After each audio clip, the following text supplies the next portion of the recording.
Tierns is located 10 miles from Messina, and it is one of the very most important Messinian sites as it represents the security level for the civilization back then. Around the whole Tierns, there are walls that are used to protect the people inside the Tierns, the walls also known as the Great Walls. The wall of the outer palace was 20 feet thick, and there are two walls that are supporting each other, making the arch accessible to the whole society. The stele with Hammurabi's law code is one of the more important historical records of law. It had been recorded on a huge piece of the black basalt. The image of the stele illustrates the king receiving those laws from the god. This image tells the people that the laws have been recorded and they are fully authorized. That was the way that the king used in order to make people follow the rules. This shows the importance of security because the laws were needed for the higher level of civilization. This is because the king needed the laws written to become reliable so the people would then follow them. This statue is of Marcus Aurelius, and the portrait here is much larger than any normal human size compared to the horse he is riding. This represents that the art is trying to enlarge Marcus Aurelius's power within the society by showing his greatness in size. In the picture, Marcus Aurelius raises his right hand to greet his people and show an act of compassion. This is important because Marcus Aurelius is giving the notion as a leader that he will be civil and peaceful, rather than being an oppressive leader. One of the more unnoticed things about this artwork is that Marcus Aurelius said that he was moving into a more philosophical state, and that also moved classical art into the age of Greco-Roman art. The artwork of the Standard of Year is one example of the earlier artworks that narrative the historical event. The Standard of Year is the narrative showing both the victory and religious celebration events of the Cimmerians.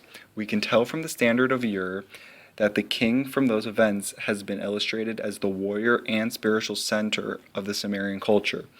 On the war side, we see that there is a capture of invaders who the soldiers have now tied and taken these men away. We can see that by capturing these men, the Cimmerian are keeping their people protected. While on the peace side, we see that there is a celebration of sorts, and the Cimmerians are having a banquet to celebrate and connect to their religion. The Great Pyramids are a symbol of the sun for the Egyptians. Inside the pyramids are especially important because there are the burial chambers that have symbols referring to the sun and how it goes up to their gods in the sky. Another main purpose of the pyramid is the tomb for the deceased pharaoh and the Egyptians who want to appease the pharaoh so they can go to the afterlife. Therefore, the pyramids became the important carrier that shows the Egyptians' high respect for the pharaoh and towards the afterlife. And in order to keep the preciousness of the burial item safe, they used the pyramids as security. The Arch of Constantine is the largest architecture in Rome, and it was erected by Constantine to celebrate his defeat of Maximus. The people who sculpted out the ark had to recut the heads of the old rulers with the features of the new emperors to fulfill Constantine's wishes.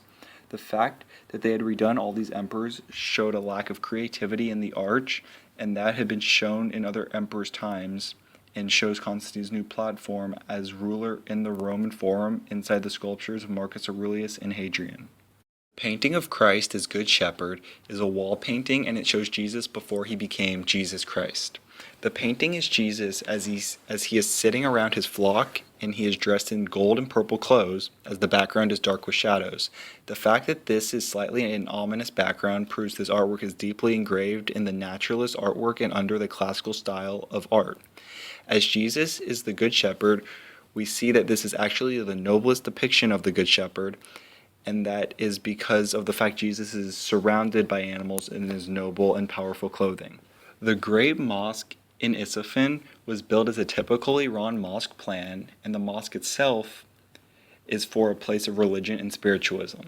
The mosque itself has 4 iwans and a courtyard with a story arcade on each side of the mosque. Importantly, the plan had included the 4 iwans, and then the largest iwan, the Qibla iwan, was built. The size of the dome in front of the mosque itself was a way to show the correct direction for the Muslims to pray. The colossal doors for St. Michael's is a bronze door that is greater than 16 feet tall, while the respective sides of the door were cast in bronze. There are 16 panels on the door, and each panel has a story from the Bible. The door is located at the entrance, and it is important to note that it is where monks go every day to read the scriptures and find a new level of worship and peace. The left door has the panels that tell the story of Genesis, and those stories start with the evolution of Adam and Eve and finish with the killing of their son, whereas the right door has the panels that represent the stories after Jesus' resurrection. The Etruscan temples are incredibly important because they serve as the house for the Etruscan gods. The temples themselves are similar, but they have differences from those of the Greek temples, as they both were built with stone roofs, but the Etruscan temples had wooden columns. Then the Etruscan temples were not created for being seen as a sculptural mass from the outside like the Greek temples, but the Etruscan temples were built for their gods.